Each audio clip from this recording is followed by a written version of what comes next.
করছি আপনারা আমাদের দিকে তাকান, আমাদেরকে শ্রেণীকক্ষে ফিরিয়ে নিয়ে যান।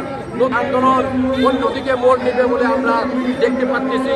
একটা তৃতীয় পক্ষ আছে, হয়তো সরকারের বিপক্ষ দল, তারা হয়তো এখানে ঢুকে পড়ে এই আন্দোলনটা অন্যরকম একটা পর্যায়ে যেতে পারে।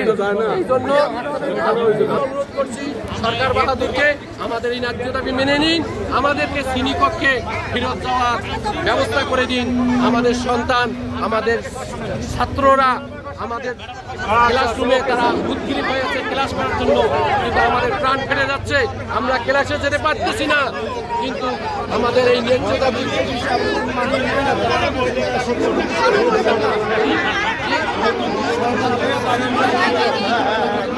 যতক্ষণ পর্যন্ত মেনে নেবে না, শ্রেণীকক্ষে ফিরে যাব না।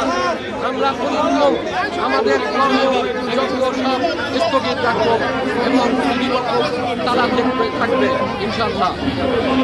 ধন্যবাদ।